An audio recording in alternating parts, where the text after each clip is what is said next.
Saludos a todas y a todos. Estamos dando inicio a un nuevo Rueda de Prensa Sur en esta jornada tan especial, no solamente aquí en San Cristóbal, en Táchira, en la República Bolivariana de Venezuela, sino también en todo el continente y en el mundo entero con este día 1 de mayo, donde vamos a estar entrevistando, dialogando con el compañero Stiver Machado, quien es coordinador de estudios avanzados de la UAB Táchira, del estado Táchira, y doctor en ciencias pedagógicas.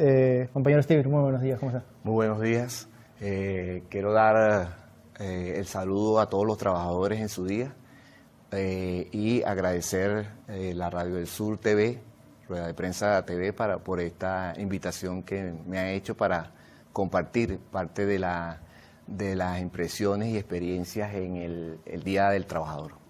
Recordarles a todos los compañeros de Norte, Centro y Suramérica que esta oportunidad hemos invitado al compañero Stiver para que nos pueda estar comentando, y también vamos a analizar en conjunto no solamente cifras, datos históricos, contextualizaciones a nivel local, nacional e internacional, sino también viendo cómo se relacionan diferentes aspectos en lo que tiene que ver con la posibilidad del desarrollo sindical dentro de Venezuela y del continente de todo. Pero, Stiver, solamente como para tener una primera aproximación al tema, ¿cuál es la importancia que desde la Universidad Bolivariana de Venezuela, desde los estudios avanzados, se le da a la organización sindical, como también el aspecto formativo, ¿no? Yo creo que, en primer lugar, hay que hacer una primera distinción entre lo que es una celebración y una conmemoración. Yo creo que se ha distorsionado lo que ha sido el significado del 1 de mayo en virtud de que se ha querido convertir al 1 de mayo en una celebración y no en una conmemoración de unos hechos históricos que se sucedieron a partir de 1886 en la ciudad de Chicago, y ese evento fue el que desencadena prácticamente la promoción del 1 de mayo. Bueno, como ustedes ven, hay muchos temas, y con este y otros temas vamos a volver luego de este primer corte para seguir analizando en conjunto con ustedes y con el profesor Stiver y todo el equipo de producción de Rueda de Prensa Sur, aquí desde Stentor TV de Corresponsales del Pueblo. Vamos a un corte y enseguida regresamos.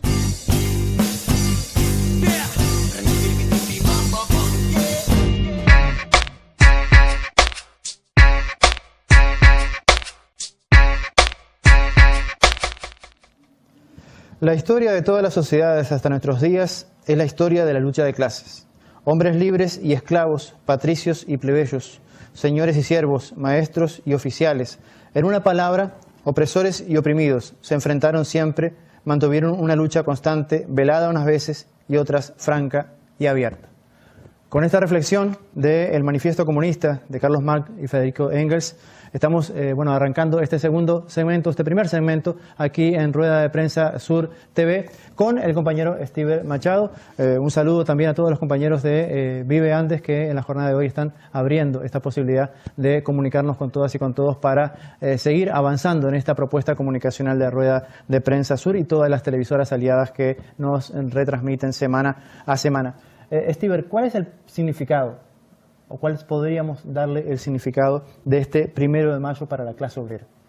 Es decir, en el contexto venezolano es muy importante este 1 de mayo porque a partir del ascenso del comandante presidente Hugo Chávez Frías, se inicia en Venezuela un proceso de transformaciones de todo lo que es el modelo, digamos, que se caracteriza como el modelo del punto fijismo, es decir, el modelo de alternancia entre dos partidos que a partir de 1960 conformaron la estructura política del poder en Venezuela. A partir del ascenso del presidente Hugo Rafael Chávez Frías, se van a dar una serie de transformaciones en Venezuela, entre los cuales van a estar inmersos todo lo que ha sido el movimiento sindical, es decir, con una nueva perspectiva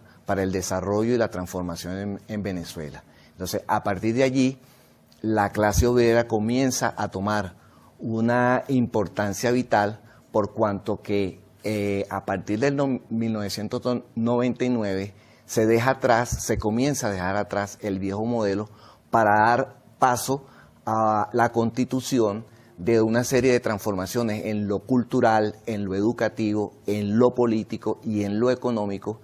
Y, por supuesto, cuando hablamos del aspecto económico, nos estamos refiriendo también a la transformación que ha tenido y tiene la industria, digamos, en Venezuela. Válgase decir, la industria de Guayana, válgase decir, la industria petrolera y válgase decir todo lo que ha acontecido durante ese periodo en el cual el presidente Hugo Chávez pues desarrolló toda una política en torno a fortalecer la clase obrera en Venezuela.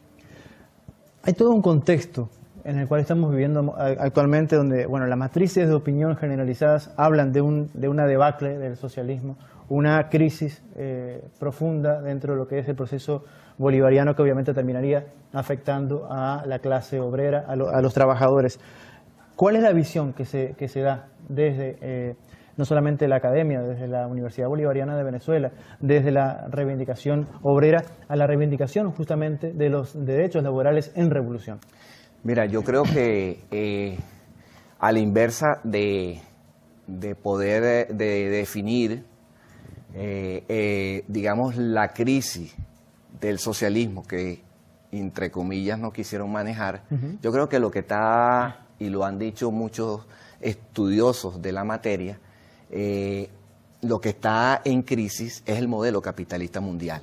Es decir, ya no se trata de una crisis cíclica del cual nos hablaba Carlos Marx, sino que ahora es una crisis estructurada que va definiendo el acontecer y, por supuesto, esa crisis ha irradiado a todo el planeta, tomando una característica globalizante del proceso de la crisis. Entonces, ante ese modelo que, en palabras de Mesaro, ha colapsado en su metabolismo, se plantea una alternativa a la sociedad planetaria en función de darle salidas a una crisis que pareciera no tener salidas en cuanto a resolver los problemas, no solamente del hombre, sino de la humanidad en general. Entonces, allí nos encontramos con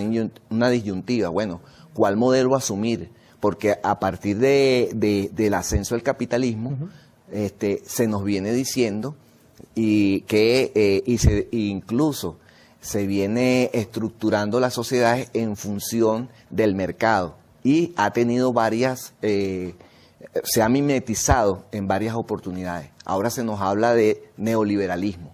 Todos sabemos cuáles son las consecuencias que tuvieron los últimos 60 años, que han tenido los últimos 60 años de la propuesta neoliberal. En el caso venezolano, todos conocemos la eclosión que hubo en el 89, que todos conocemos como el Caracazo, pero mucho antes ya Brasil y Argentina con la expresión de El Corralito, ¿tú te acuerdas?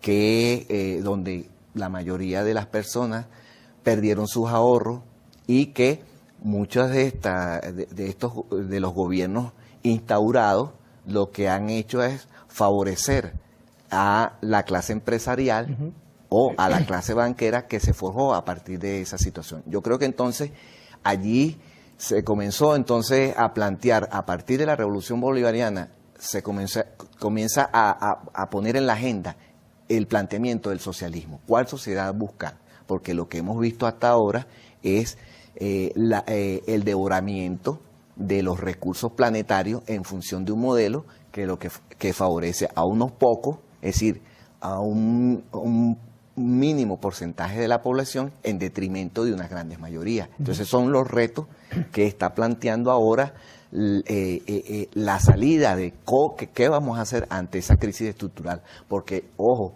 no hay que engañarse, en la misma referencia que hace Iván Mesaro del metabolismo, de ese metabolismo del capitalismo, él dice, el peligro es que él se reproduzca y genere la paralización digamos, la paralización de los agentes sociales que están desarrollando una propuesta de cambio. ¿Por qué? Porque pareciera entonces que hay como solapada una salida, que no es la salida, sino que son una especie de paños de agua tibia, ¿no? Para, digamos, campear la crisis estructural realmente del capitalismo.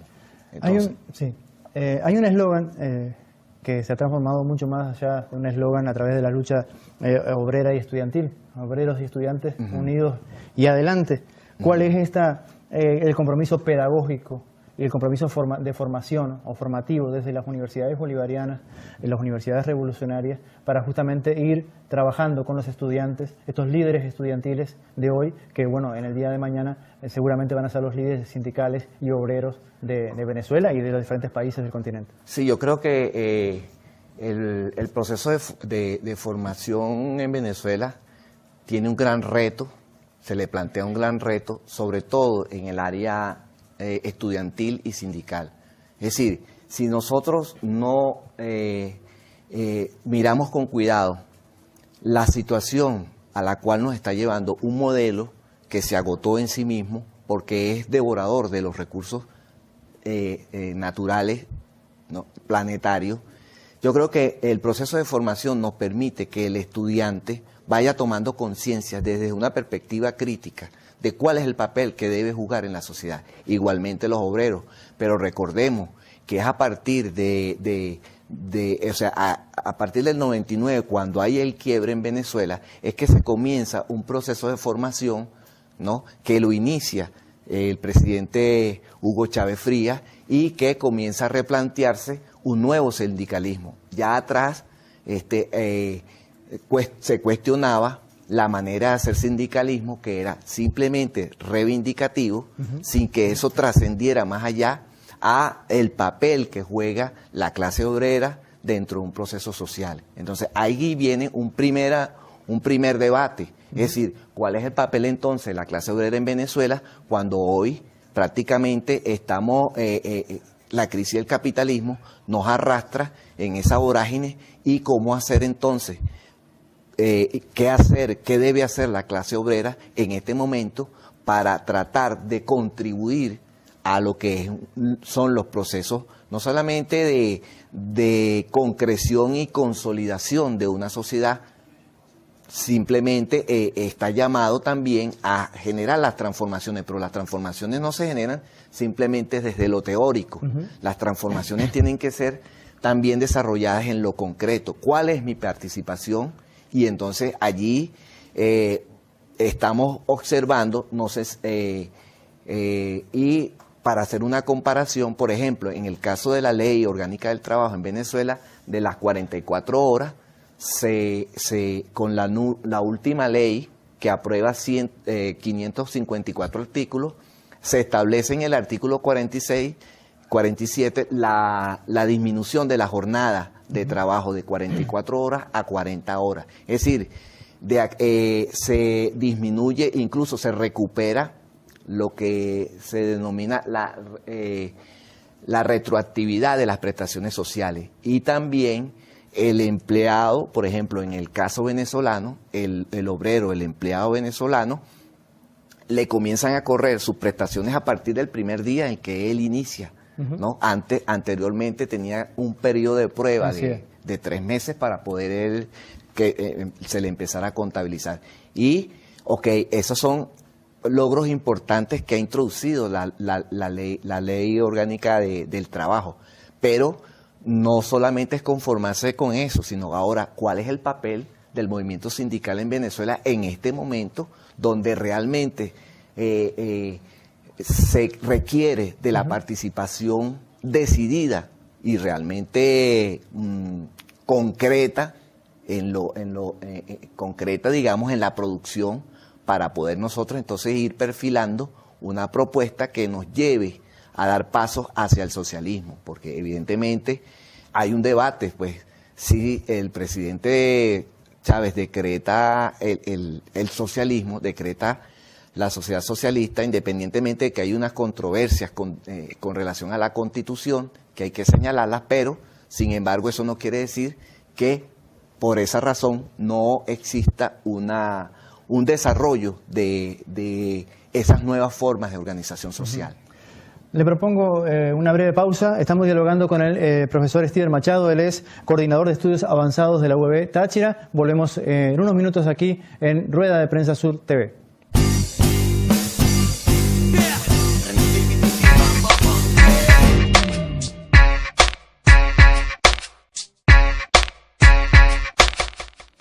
Volvemos a Rueda de Prensa Sur TV con todas y con todos, aquí para los compañeros de Norte, Centro y Suramérica. En esta jornada tan especial de 1 de mayo estamos justamente acompañados por el compañero Stiver Machado, que estamos dialogando justamente sobre las consideraciones locales, nacionales e internacionales de la lucha de la clase obrera, de la organización para la lucha de la clase obrera. Y Stiver, una de las preguntas que nos quedaba pendiente del primer bloque y que nos parece central, y vamos a dedicarle lo que nos queda de programa para tratar de profundizar en las condicionantes cualitativas y cuantitativas de este nuevo proceso.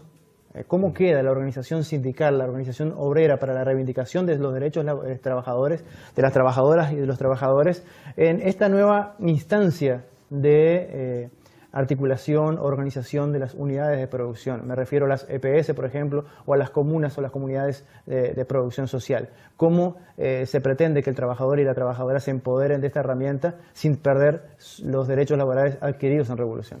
Lo primero que debemos definir es que todo el movimiento sindical, las nuevas organizaciones sociales, deben tener como punto de referencia la Constitución de la República Bolivariana de Venezuela, en el caso venezolano. Es decir, allí están expresadas los elementos esenciales para una nueva forma de organización. Válgase decir que desde el artículo 87 hasta el artículo 97 están garantizados los derechos al trabajo de las mujeres y los hombres en Venezuela. Es decir, esto entonces nos abre una perspectiva de cómo construir un movimiento sindical que no solamente y con todo derecho atienda el tema de las reivindicaciones, sino que además sea agente y motor de las transformaciones y cambios a nivel económico y social en Venezuela. Aquí entonces, con ese desarrollo y a partir del 2005, donde el presidente quiere darle ese impulso a través de la ley orgánica del trabajo, va a aparecer el tema de las nuevas organizaciones comunales. Es decir, los consejos locales de planificación, van a aparecer los consejos comunales, van a aparecer las empresas de producción socialista, denominadas de producción socialista, que apuntan a tratar de estructurar una nueva forma, una nueva concepción desde el punto de vista filosófico, político, orgánico y digamos en la práctica de una nueva forma de organizar la sociedad. Es así entonces como aparecen las empresas de producción socialista. Ahora bien, sobre las empresas de producción socialista hay un debate porque la propuesta que hace el presidente es una propuesta que está en construcción. ¿Cómo hacer para que esta propuesta vaya consolidándose en el desarrollo y en el contexto de la estructura social? Bueno, en primer lugar, se ha hecho un esfuerzo a través de la ley de consejos comunales para estructurar la organización comunal. A partir de allí podemos empezar a entender una organización que puede replantearse el problema, por ejemplo, de la ganancia en el capitalismo. Hacemos una diferenciación aquí porque en la sociedad capitalista, digamos, el desarrollo de la producción tiende hacia la maximización de la ganancia, mientras que en la empresa de producción socialista, la ganancia es repartida, es distribuida equitativamente y estamos hablando no solamente del dinero, sino de los beneficios que obtienen las comunidades a partir de esas organizaciones de empresas de producción social. Bueno, entonces me dirán, bueno, ¿y dónde dejamos las cooperativas? Sí, aquí las cooperativas han sido importantes e incluso han sobrevivido con las relaciones capitalistas de producción. Sin embargo, porque no han lastimado esas relaciones capitalistas de producción, es que las han sobrevivido. ¿Qué ocurre con las empresas de producción socialista? En las empresas de producción socialista se aspira un quiebre desde el punto de vista ideológico, y aquí es donde viene digamos, la importancia de la formación, de nuestra clase trabajadora y todos aquellos que están agrupados en esas nuevas organizaciones, porque permite ampliar el trabajo, permite la redistribución de los beneficios, pero además también lleva consigo un proceso de formación. Es decir, en la medida en que todos nos beneficiamos, le damos salida y le estamos dando salidas a problemáticas específicas de la sociedad. Sin embargo, cuando revisamos el otro modelo, que en los actuales momentos nosotros estamos coexistiendo con ese modelo que no es lo que señala entre comillas Gramsci, no termina de nacer, pero el otro tampoco termina de morir, y después entonces nos los aclara Marx que necesariamente vamos conviviendo hasta que ese proceso se produzca, porque señala que arrastramos elementos del pasado que no los podemos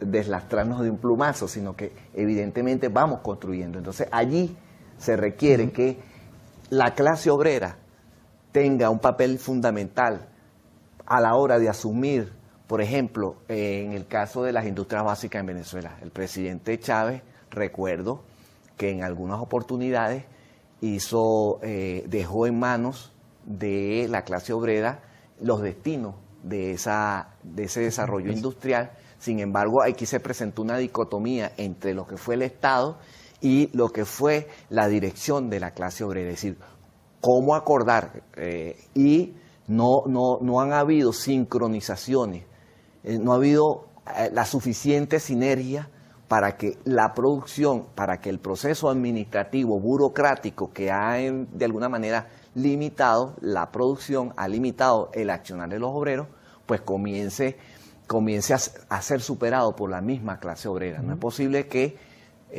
una industria floreciente que incluso ha sido subsidiada por el Estado arroje pérdidas.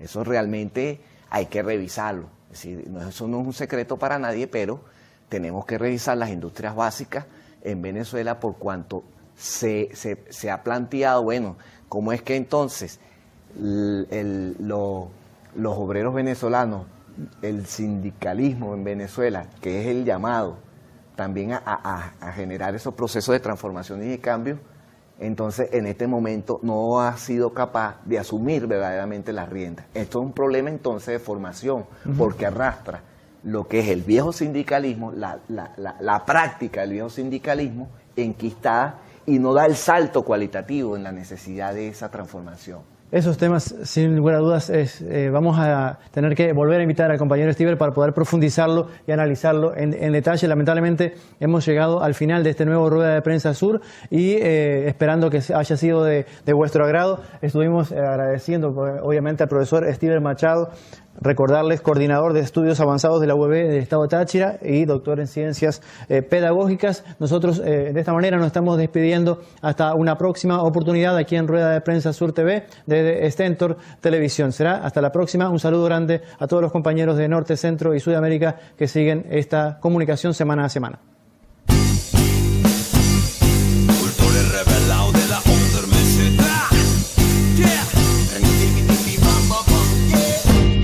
Soy un pobre y no me importa ser rico, mis días van entre el rap y el ejercicio. Reconocí el camino y lo elijo. Soy un culto revelado, de ahí me fijo. Soy un pobre y no me importa ser rico, mis días van entre el rap y el ejercicio. Reconocí